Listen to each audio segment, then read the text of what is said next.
ইসলামী যুব আন্দোলন বাংলাদেশের কেন্দ্রীয় মুক্তিযুদ্ধ বিষয়ক সম্পাদকের বিভাগের ব্যবস্থাপনায় আজকের এই গোলটেবিল বৈঠকের সম্মানিত সভাপতি, জুলাই অভ্যুত্থানের অন্যতম মহানায়ক, ইসলামী আন্দোলন বাংলাদেশের মোহতারাম সিনিয়র নায়েবে আমির মুফতি সৈয়দ মোহাম্মদ ফয়জুল করিম শাইখে চরমনাই, উপস্থিত রয়েছেন ইসলামী আন্দোলনের কেন্দ্রীয় নেতৃবৃন্দ, সম্মানিত আলোচকবৃন্দ, ভাতৃপ্রতিম সহযোগী সংগঠনের নেতৃবৃন্দ, জাতির বিবেক সাংবাদিকবৃন্দ, সচেতন নাগরিকবৃন্দ, প্রিয় দেশবাসী এবং আগামীর বাংলাদেশ গড়বার কারিগর যুব সমাজ, সকলকে ইসলামী যুব আন্দোলন বাংলাদেশের পক্ষ থেকে আন্তরিক ধন্যবাদ, কৃতজ্ঞতা এবং মোবারকবাদ জানাচ্ছি।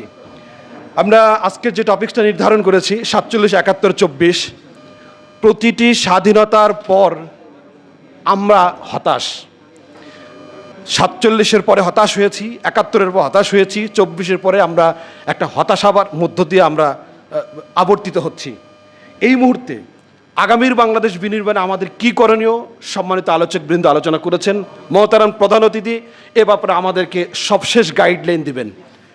আমরা আজকের আলোচনা শুধুমাত্র একটা স্মৃতিচারণ করবার জন্য আয়োজন করিনি, বরং আগামীর বাংলাদেশ কেমন হবে সেটা একটা সঠিক পথ খোঁজার জন্য আজকে আমরা আয়োজন করেছি। প্রিয় উপস্থিতি, 1947 সালের যদি আমরা সেখান থেকে লার্নিং নেই, আপনারা জানেন দেশভাগ আমাদের স্বাধীনতা আকাঙ্ক্ষার প্রথম সোপান ছিল, কিন্তু প্রকৃতপক্ষে তখনও স্বাধীন আসেনি, মুক্তি আসেনি, কারণ অর্থনীতি, সংস্কৃতি, ভাষার মর্যাদা রক্ষাতে হয়নি। আর 71-এ মুক্তিযুদ্ধ আমাদের রাজনৈতিক স্বাধীনতা দিয়েছে, বাঙালি আত্মপরিচয় এবং রাষ্ট্র গঠনের ভিত্তি স্থাপিত হয়েছে, তবে তখনও অর্থনৈতিক ন্যায় বিচার এবং শোষণের চ্যালেঞ্জ থেকে গিয়েছিল। সবশেষ 24-এ প্রযুক্তি, অর্থনীতি, বৈশ্বিক রাজনীতির যুগে আমরা নতুন বাস্তবতায় প্রবেশ করেছি বটে। তরুণ প্রজন্মের নেতৃত্ব, ডিজিটাল রূপান্তর, জলবায়ু পরিবর্তন ও বৈশ্বিক প্রতিযোগিতা আজকের প্রধান চ্যালেঞ্জ। স্বাধীনতার 50 বছরেও আমরা একটি নৈতিক, ন্যায়ভিত্তিক, বৈষম্যহীন এবং টেকসই বাংলাদেশ গড়তে সম্পূর্ণ ব্যর্থ হয়েছি। আজকের এই গোলটেবিল বৈঠক থেকে সবশেষে বলতে পারি, 47 আমাদের যে শিখিয়েছে যে স্বাধীনতার আকাঙ্ক্ষা, 71 যেরকম আমাদেরকে রাজনৈতিক মুক্তি দিয়েছে, 24 যেমন আমাদের সামনে দাঁড় করিয়েছে ভবিষ্যৎ বাংলাদেশ গড়ার দায়িত্ব।